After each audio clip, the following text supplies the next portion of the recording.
I fall in love? Can I fall? Can I fall in love? Can I fall? Can I fall in love? Can I fall? Can I fall in love? Can I fall? Yo, what's good, everybody? It's your boy Villy back at it again. Let's take a look at how I flip samples, primarily imitating styles from artists like Kanye West and Tyler the Creator. Okay, so I want to talk about firstly how I find my samples. I use YouTube as my main source. This channel here posts about daily or every few days, and it's essentially like going to a record store, listening to some records, and then taking them home to go sample. So after the first step of actually going out and getting your sample, let's take a look at something that I found a few days ago and what I'm going to be working with today.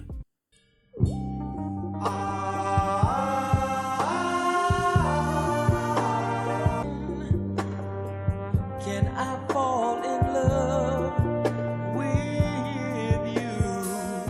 I've been viewing you from afar. Alright, so I'm just playing the sample like this for copyright purposes and just want you to get the vibe of the sample that I'm going to be working with and kind of some areas where I want to take from and want to chop. You'll kind of connect these dots later as we go on.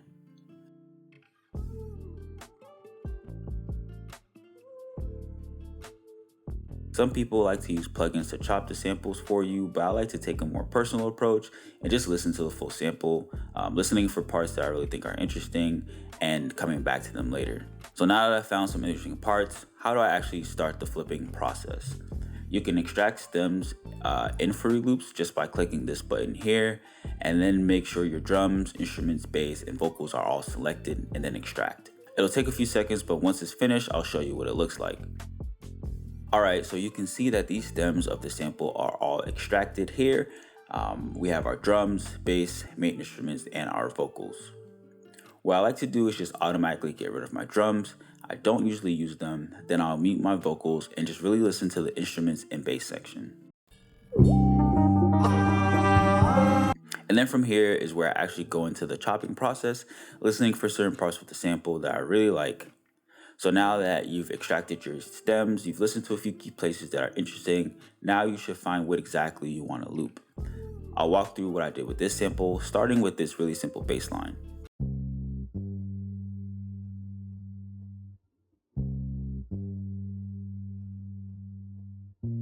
You can see that there's a cut here because this wasn't actually a part of this section of the bass line in the sample. I chopped in another note to help transition from this section to the next. I'm doing something similar with my instruments.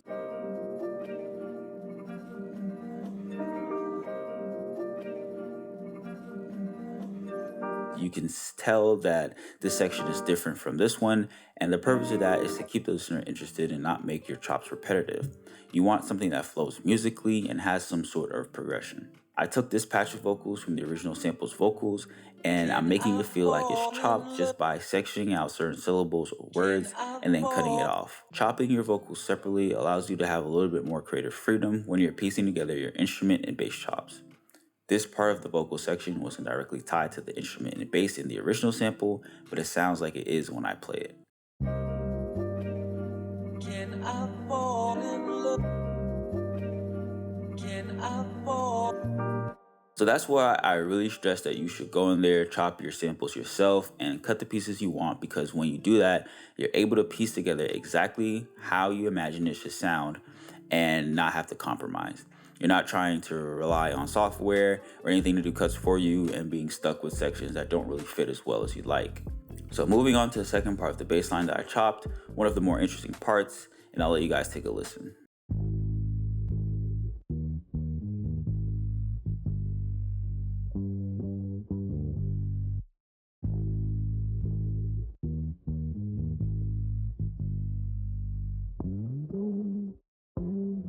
I also want to stress listening to the entire sample. If you were to just stick with the beginning bass line, the beat might just be okay. But now that you've listened to it in full, you're able to find that there's a breakdown for the bass or a bass solo that sounds really good. You can go ahead and cut that part, chop it up, and use it in your beat now. It pays off and it makes your beat more interesting. So for the bass line, this is one section that I chopped for timing purposes. This is a second section that helps add more to that progression. And this was also a nice phrase that was played later in the original sample, and I wanted to add it because it sounds pretty good. Now, if you're wondering how do I know where to make the cuts, how to piece it together, it's really just listening to what the bass is doing and matching it to the BPM that you set, making it line up together. So I'll throw on my metronome now and play the sample. And if something doesn't sound on time, I'll just chop it until it does fit in time.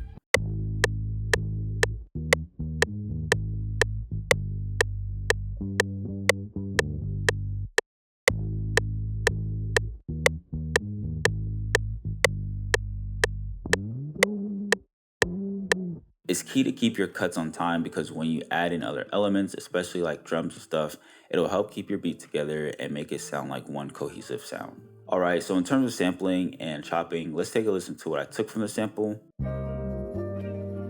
Can I fall in love? Can I fall?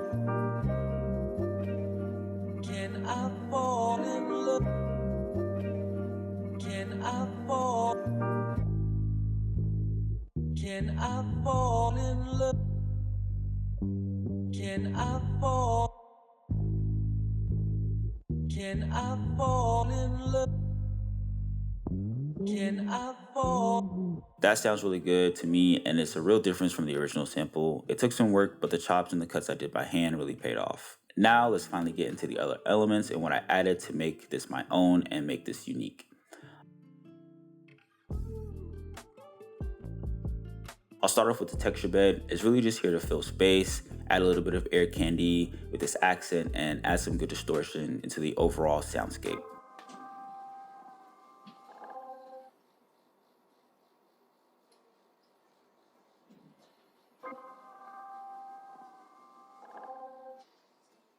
Next, let's take a look at the strings that I added. It tries to mirror the bass line a little bit. Strings usually can stay in the background, but they help the overall soundscape of what you're making.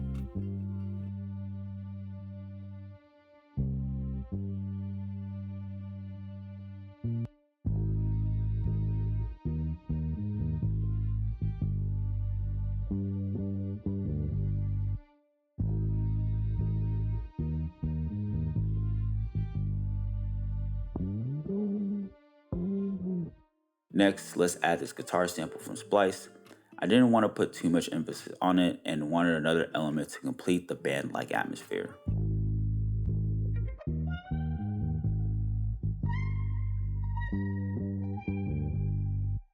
Now let's get into the additional vocals that I added to the sample. You already heard the chopped vocals from the original sample in here, but I still wanted to add some more vocals to create a choir-like element within my overall beat.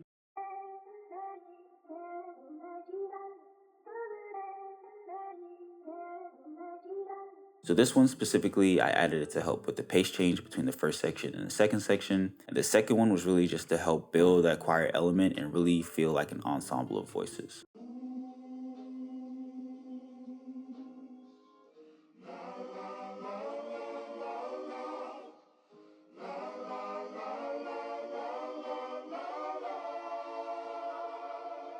Really reminiscent of some old Kanye, and it's probably something Tyler the Creator might add to create that choir ensemble within their sample and beats. All right, now let's listen to them all together. It's really difficult sometimes when you're working with multiple vocal samples, but the key is to create pockets and create lanes for each one of them to flow into so that they don't clash with each other.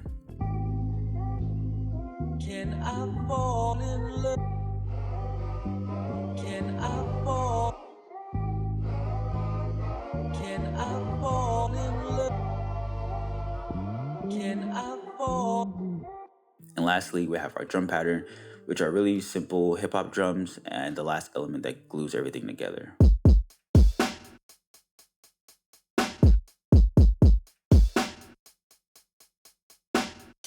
And here it is in context with the bass.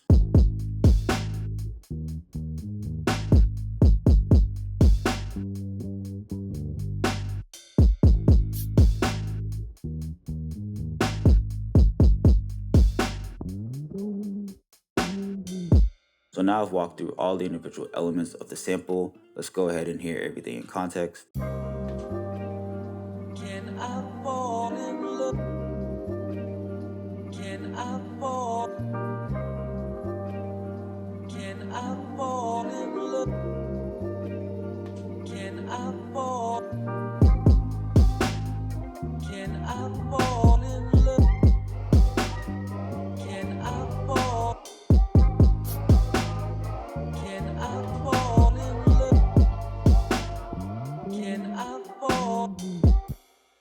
All right, so this is how I flip my samples. I try to give you guys a good overview without making an hour-long video on each specific chop, but still give the idea of what I did.